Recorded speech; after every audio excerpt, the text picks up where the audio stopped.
Desde as primeiras linhas do livro de Enoque, um texto antigo e misterioso, existe uma tensão que atravessa toda a obra.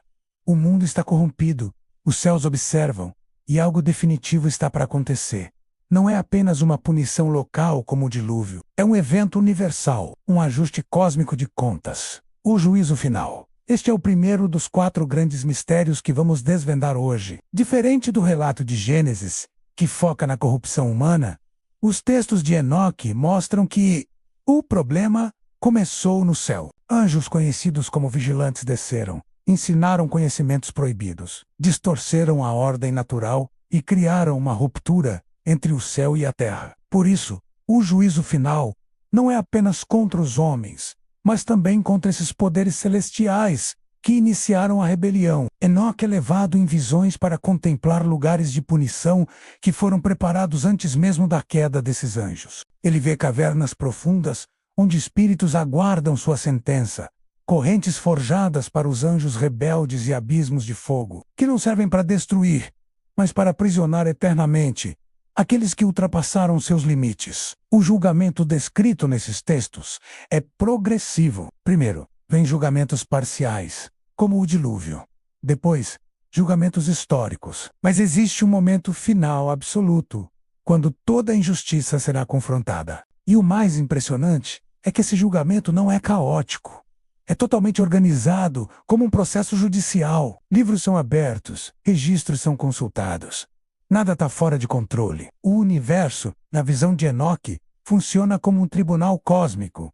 E nesse tribunal, surge uma figura central. Nas chamadas parábolas de Enoque, aparece o Filho do Homem, um ser que já existia antes da criação, escondido junto ao Altíssimo, e que só é revelado no tempo do juízo. Ele não é apenas um mensageiro. Ele é o juiz, investido de autoridade para separar justos e ímpios, humanos e anjos. Essa imagem de um mediador glorificado sentado num trono de glória já estava completamente formada nos textos de Enoque, séculos antes de ecoar em outras tradições. E isso nos leva diretamente ao nosso segundo grande mistério, a surpreendente transformação de Enoque. Num texto posterior da tradição mística judaica, conhecido como o terceiro livro de Enoque, a história dá um salto incrível. Enoque não é apenas um profeta que visita o céu. Ele é transformado, elevado acima de todos os anjos. Ele é revestido de luz, coroado com 72 asas simbólicas e incontáveis olhos. Ele recebe um novo nome, Metatron. Metatron não é um anjo comum. Ele é descrito como o príncipe da presença, aquele que serve diretamente diante do trono de Deus.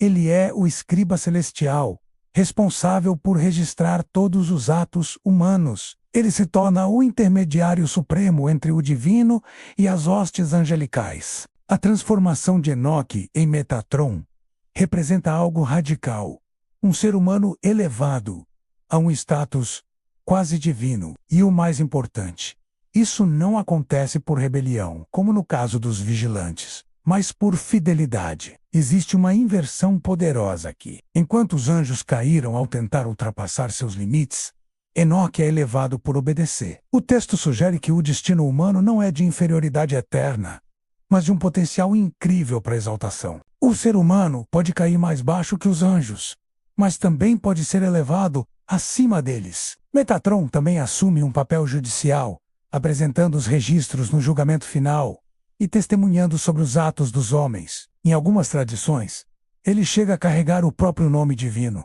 uma ideia extremamente ousada para o monoteísmo judaico. Isso nos conecta ao terceiro grande tema, as complexas hierarquias angelicais. Os livros de Enoque apresentam um universo perfeitamente estruturado em níveis. Não existem apenas anjos genéricos. Existem ordens, classes e funções específicas. Há anjos responsáveis pelos ventos, outros que controlam os movimentos do Sol e da Lua, guardiões dos portais celestes e supervisores das estações.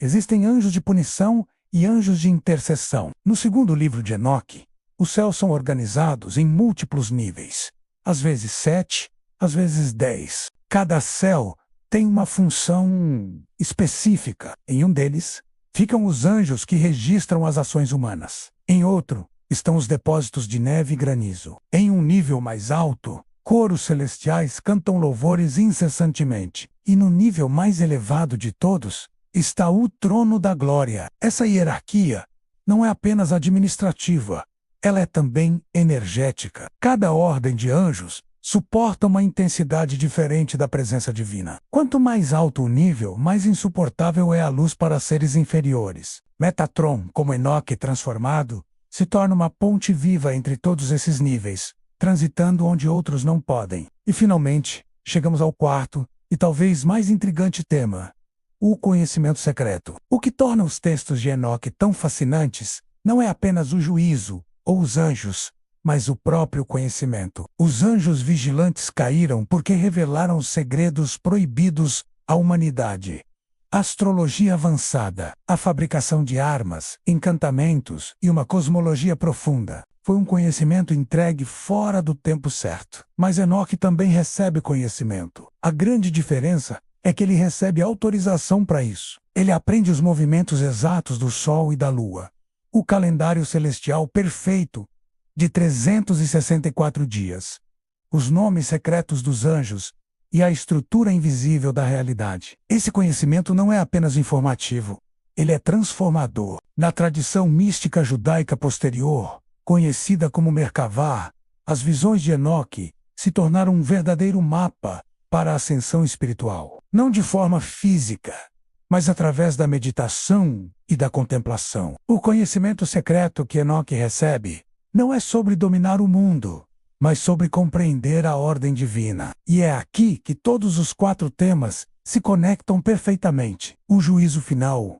representa a restauração dessa ordem. A transformação em Metatron mostra o destino potencial da humanidade fiel. As hierarquias angelicais revelam que o universo é uma estrutura organizada, e o conhecimento secreto mostra que essa estrutura pode ser parcialmente compreendida por nós. Os livros de Enoque nos apresentam uma cosmologia onde nada é aleatório. Cada estrela tem seu anjo guardião, cada vento tem seu supervisor, cada ação humana é registrada, e cada injustiça é temporária, aguardando o dia do acerto de contas. E o mais belo é que a história não termina em destruição, mas em renovação. Após o juízo, a terra é purificada. Os justos habitam uma criação restaurada, onde os céus e a terra entram novamente em perfeita harmonia. Essa visão influenciou profundamente as comunidades judaicas da época e ecoou nos manuscritos do Mar Morto, embora não tenha entrado no cânon da Bíblia hebraica. O primeiro livro de Enoque foi preservado integralmente pela Igreja Ortodoxa Etíope, que o considera sagrado. O fascínio por esses textos permanece porque eles respondem a perguntas universais que todos nós temos. Por que existe tanta injustiça no mundo? Quem supervisiona o cosmos? O mal será finalmente punido? E qual é o verdadeiro potencial do ser humano? Talvez a pergunta mais inquietante que Enoque nos deixa seja quanto conhecimento estamos realmente prontos para receber. Porque, segundo ele, conhecimento fora do tempo pode corromper, mas o conhecimento alinhado à vontade divina pode nos elevar a alturas inimagináveis. No fim, os 4 mistérios se entrelaçam para revelar uma única verdade: a estrutura invisível do universo e o destino final da humanidade dentro dela. Obrigado por assistir. Se você gostou de mergulhar nesses mistérios antigos, não se esqueça de curtir o vídeo, se inscrever no canal e ativar as notificações para não perder nossas próximas explorações. 8. Approxima.